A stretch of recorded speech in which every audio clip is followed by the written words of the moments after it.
Hello, bonjour. I will speak in English. So thank you, Enrico, for inviting me and for organizing such a wonderful conference. It's a pleasure for me to be here and especially being part of this distinguished panel. And I like to share my expertise on the economics of migration. In contrast to my colleague, Akram, I will focus on the microeconomics and look at the individual level and how immigration can affect the natives at the individual level. So I'm an empirical labor economist, and so I will stick to the facts that have been revealed from evidence from several research studies, not only in the US, but also in Canada and in Europe and in other countries. So in the PowerPoint presentation, I didn't put any references, but I will be happy to provide references for the specific papers and the findings I will cite here. So here, so the green one, the green button. So according to the economics of migration, a country needs immigrants because its native labor force is not large enough to meet demand, or it's not specialized enough to handle rapid technological changes such as we face currently with the knowledge economy. So I should say beforehand that the labor market has a labor demand and a labor supply. Behind labor demand are employers who want to hire labor in the production process and produce goods and services.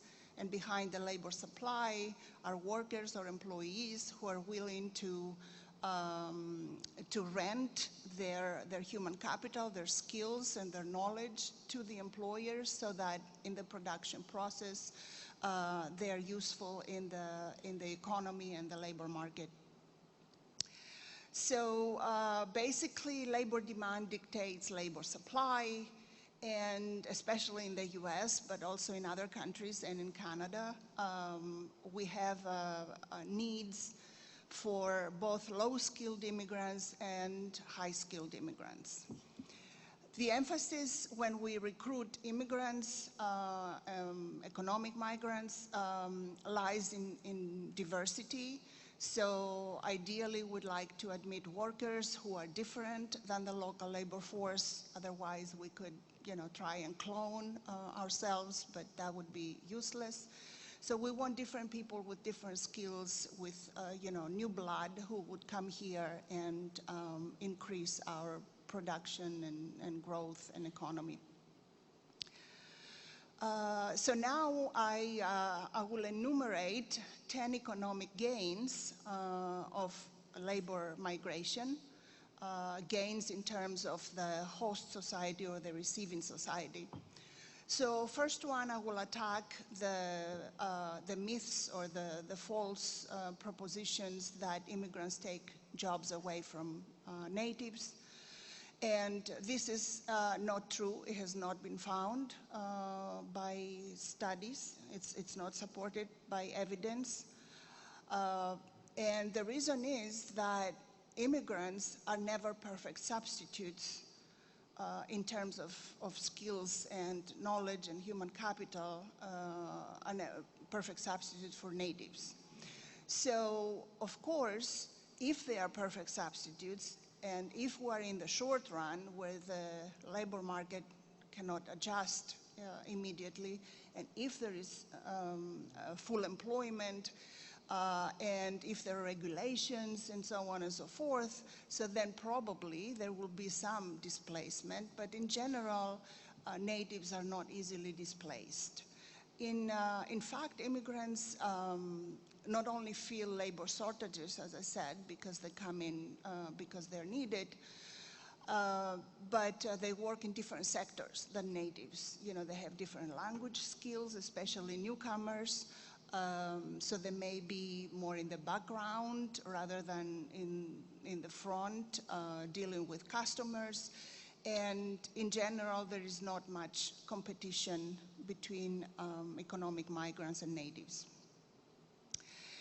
In fact, we find that immigrants are very often complements in the production process to natives. This means that they both work well together in the production process. It's like, in general, employees or workers work together with physical capital, with machines to produce certain goods and services.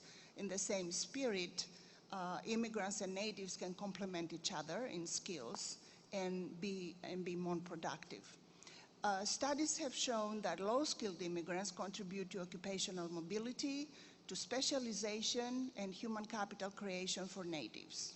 So they contribute to the upward mobility of natives. And highly skilled immigrants contribute to technological adaptation. Immigrants and foreign students in academia contribute to increased publications, to patents in universities, as well to a higher number of Nobel Prizes, as we have seen in the US. And a note about the highly skilled immigrants, because when we talk about highly skilled, the STEM occupations, for example, or others who have some specialization, a master's degree or more, then of course natives are not easily replaceable because of specialization, so each individual has the specific skills that are needed and are not found in the other, among the natives. When we look at immigrants as innovators, they could be either high or low-skilled immigrants, but they can be innovators, then they indirectly create jobs for natives. They create jobs within a firm, and this drives economic growth.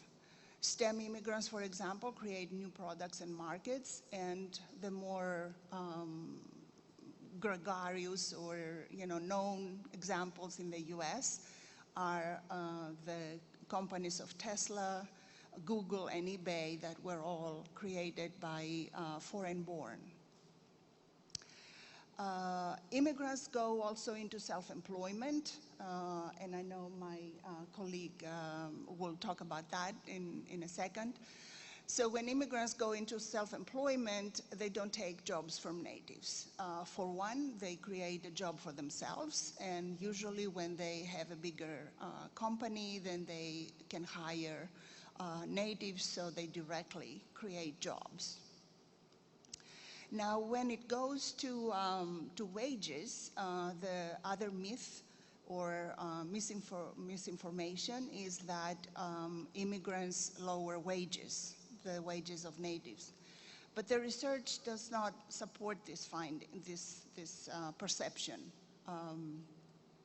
So immigration has a very small effect on the average wages of natives, and there's no evidence of significant negative effects. As I said in the beginning, there may be some negative effects, but they are very small, they're not significant, and they're short-lived.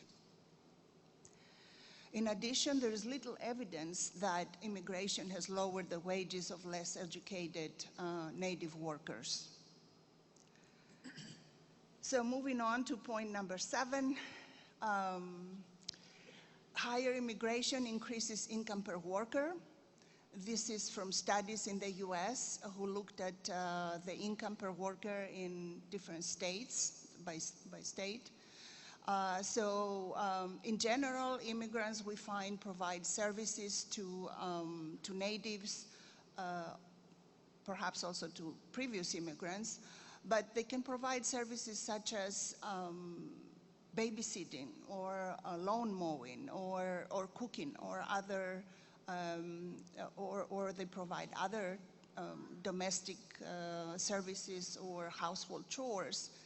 And this frees natives to be able to work more, to concentrate more on their jobs and careers, and be more productive.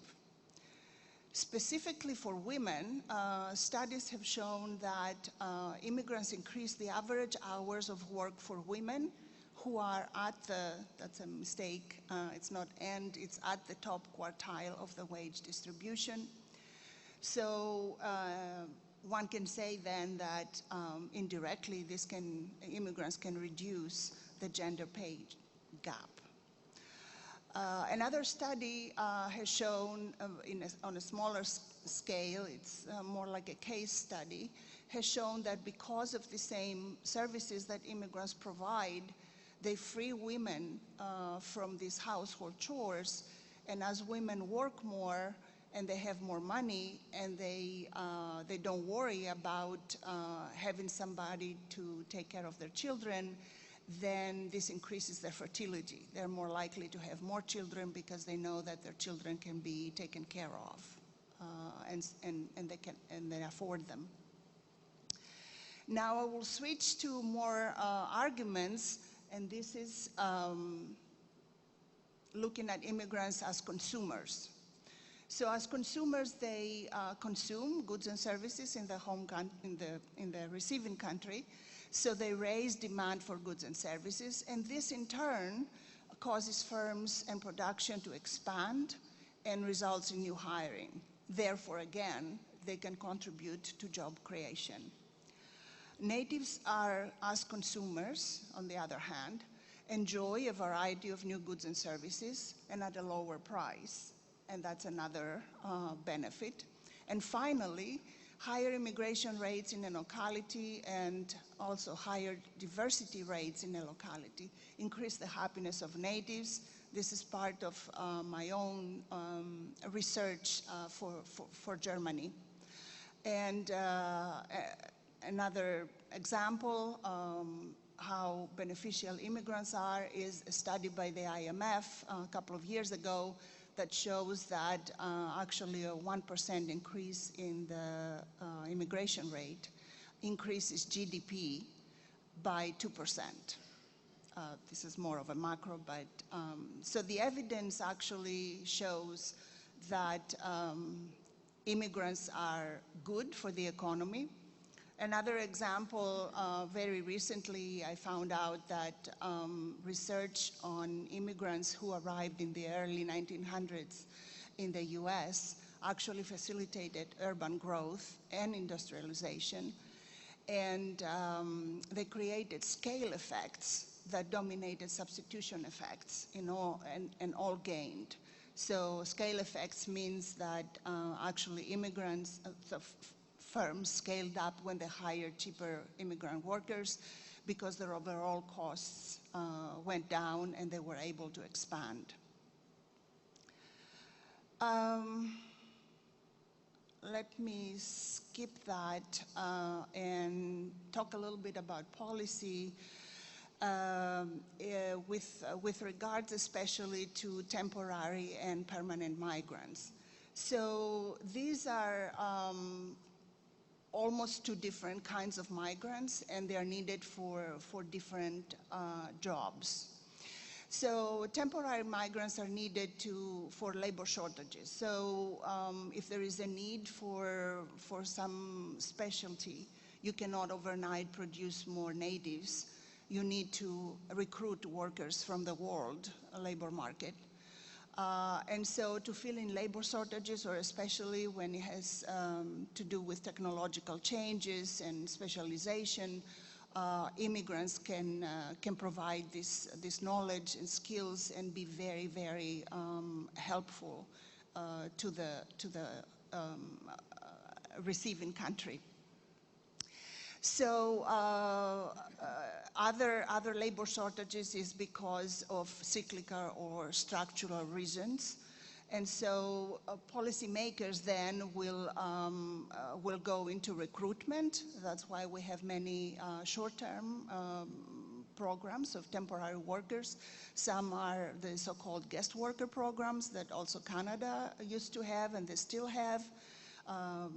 Workers, low-skilled workers used in agriculture, for example.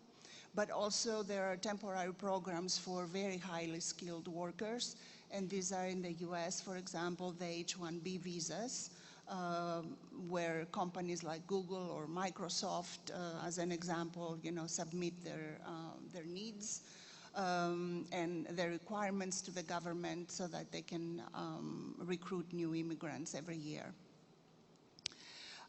When it goes to permanent migrants, this is a different issue. Then policymakers should think about people who will be part of their country forever and ever. In that case, you may want to look at different characteristics or emphasize different characteristics. Permanent migration will be needed when, for example, there is low fertility or below replacement fertility in a country, when there is an aging population, and then new immigrants can come and bring fresh blood and increase and contribute. They will never solve that, can contribute to the deficiencies. Oh, my time is up. Of the country.